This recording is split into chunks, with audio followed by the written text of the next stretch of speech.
Hi everyone. I wasn't intending to do this video, but I did have a couple people ask. This is the white edition of Lewis's Broken by Desire to Be Heavenly Sent album, the white vinyl. And I've removed the vinyl so we can show the book and everything. But this is the sleeve the vinyl comes in. That's the actual album sleeve. But when you open it, there he is, all on this side, like a centerfold. It says Broken by Desire to Be Heavenly Sent on this side, and it comes with this photo. And yeah, it actually just fell out of here. I forgot that it had photos in it. But it comes with this photo, and it comes with an exclusive book. So I'm going to show you the book, and we're going to flip through it, because this is no longer available, and it was a limited edition. So I'm going to show you guys the book, because why not? Okay guys, this is the book, Liz Capaldi, Broken by Desire to Be Heavenly Sent, and it is as big as the vinyl, and it's this beautiful periwinkle bluish shade. So I'm going to try and show you every page. It's gonna take a while, so go ahead, pause this video, get a snack. You're gonna be here a while. This is his giant thank you page, and there's a lot of it, so I'm not gonna go through this, but there's a lot. And then the first page is him sitting on the stairs again. And if you went to the London pop-up, these stairs are actually there. Well, they were there, and you could sit on them. So that was kind of cool. On this side, it shows the song and the lyrics. But on this side, in Losa's handwriting, is about the song. So this one, if you want to pause it or read it along, I will go here.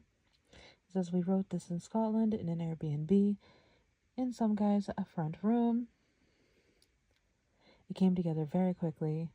I had to go see Scotland versus Croatia in the Euros that afternoon, so I wanted to get it written quickly so I could get to the pub. Yes, that sounds like this. This song came together initially in around 10 to 15 minutes, and then we hashed out a vocal and half of another song on the album, Love the Hell Out of You. Went to the game, got pinged by the COVID app, and had to cancel the second day of the session. So it was a good job we bashed out as many songs as we could. And I'm sorry if I'm like off, because I'm trying to read through the screen so you guys can see everything while I am flipping the pages. So let's move on to the next page. And these pages are vellum, so you can see this picture through them. The next one is Wish You the Best. This is very long, so I'm going to pan out here so you can read it all. Maybe. It's not going to focus. So I will paraphrase. This was the last song I finished for the album. We initially started this writing it in LA, and it came out of an idea I had for a song called Good News. The idea was like, tell me the good news that you got what you want and you're finally happy. And I guess I'm sorry I was the problem. But good news ended up being Wish You the Best. Here we got Lewis as a centerfold again. All cute and stuff. This is about Pointless, and that they were working on it with Ed Sheeran, and then he heard it and continued. Just came together very quickly. And the lyrics to this one are actually behind the ballad. This one's a long one. This is Heavenly Kind of State of Mind. And I'm going to just hold this here, and we will read over this. I almost said write. We're not going to write. We're going to paraphrase this. The initial idea came from this song when myself, Nick, and Ed were in Scotland. I think it was the day after we finished How This Ends. We started working on this synth-led ballad, and that was all falsetto, which I don't usually do, in the style of Bon Iver. We had the verse and pre-chorus melodies, but no lyrics or chorus, and we just couldn't figure out where to go with it. Cut to 4 months later, we're in the studio with Jamie, and we worked on the first record. We showed him the idea and he just sang Whether You Were Heaven. And that just hint of the chorus. From there it was just kind of flew out of us. What a heavenly kind of state of mind. Kept rolling and we finished it. There was a word that people would think this song is about how much I love Jesus. And listen, I'm a big fan of Jesus Christ. But the lyrics are quite like I've been saved by a partner rather than Jesus. But it works both ways. So if you love Jesus, then this song's for you. Some of the lyrics I'm particularly proud of are when I'm with you, it's like nothing else. Like I could run and tell the devil to go fuck himself.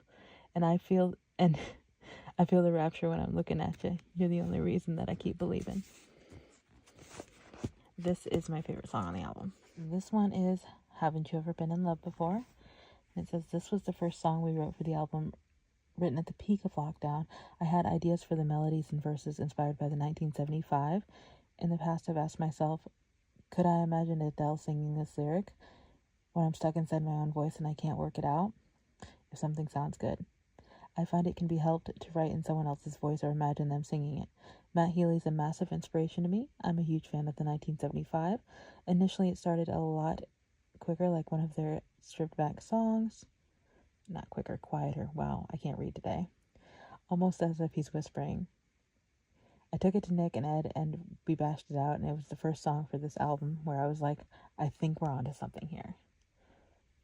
I think you got it. More photos in the middle here, and we're going to continue.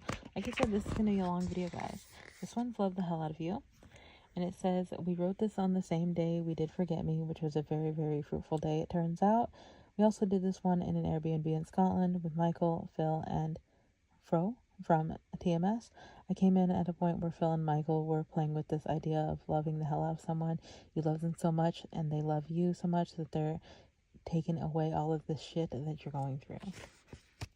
This one is Burning, and this is a song that I took in fairly fully formed, and I had the melodies and a fair whack of the lyrics, but it needed something. Nick and Ed are the two guys that I really trust when you can't get a song over the line. The lyric, can't set fire to my soul just to keep you from burning alone, came from a conversation with my mother. I was seeing this girl, and there was a point where I felt a bit overwhelmed by both of our problems. I felt I wasn't in the position to be helping someone else while dealing with problems of my own. And my mom said to me, you can't set fire to yourself to keep someone else warm. And I thought it was an interesting lyric and idea, so thanks to my mom for that one. We love Carol. This is For Any Kind of Life, and this was the first time he'd worked with Jimmy and TMS, and this song really just flew straight out. He said, I was listening to a lot of folklore by Taylor Swift. I really liked some of the melodies, so again, this time I was really trying to write something that had that sort of feel to it. It comes through a little in the verse, you are the raging storm that wrecked. It's not as good as Taylor Swift, but definitely I tried. It came together so quickly. The melody you can hear on the chorus, the vocal take that we used is the take from the demo because I couldn't hit the right note again, so it was just a perfect blend of that day being in the right place at the right time. And again, Lewis wrote all of these for the special edition. And there's some photos you may not have seen before. They were exclusive to this edition. This is The Pretender. I'm not going to go through this because you've seen this in the documentary. Everyone knows about this and the imposter syndrome. I don't want to paraphrase it, but if you want to pause, these are Lewis's words about his mental health, The Pretender, and how it came about. One of my favorite photos that, again, is exclusive to this. Love it. This one is Leave Me Slowly. And it says, it was his first trip over to Sweden. I can't read nor talk today. Sweden to write with Oscar Sivan and Fat Max and Max Martin. It was incredible. The way they work really blew his mind, and the attention to detail with the melody is second to none. We were tracking the vocal for this, and it was incredible to watch them work to see the slight changes they made to make a song so much better. I never expected in a million years to come away with a song that sounds like this. It was very bizarre. Those guys are famous for writing the biggest pop bangers in the world, and they had the idea for, if you're gonna leave me, don't leave me slowly. And once I heard that, I thought it should be, if you're gonna leave me slowly. That switch made it feel better, and they set it up that it sounds which sort of like an 80s power ballad, which I was so up for, something completely different. when we left, I didn't know if it was any good. I just loved doing something completely different. Max Martin getting involved on it was a huge honor. Having Mutt Lange do the backing vocals was a dream come true, and they sound really incredible. And they do. This one is for How This Ends, and it says this was the very first melody that he wrote for the album. It says, I wrote it just after the first album release. Initially, I had the first verse idea as a chorus, but then started working around an early Coldplay sound. It's quite high up on his vocal register rather than starting low and getting high. Some of the chords are quite Radiohead-esque. Production-wise, it leans toward Iris by the Goo Goo Dolls, which I'm obviously a massive fan of. It was initially supposed to be the last song on the album, which would have been nice with the title, but then we wrote the song How I'm Feeling Now, and it just felt like a better ending to me, and I can't wait to play it all live. This is How I'm Feeling Now, and again, we've all seen the documentary. If you haven't, go watch it on Netflix, but I do want to touch on the bottom section here. Also, everyone I played this song to fucking hated it, which is exactly why I had to put it on the album. I felt like a lot of that was to do with the things I was saying and being fully open and honest. It's not the easiest song to hear if you care about me, but I love it and I'm really glad it's on the record. And we all care about him. And that is the end of the exclusive book. I hope you enjoyed. And if you have any questions, comments, or requests, please leave them in the comments below.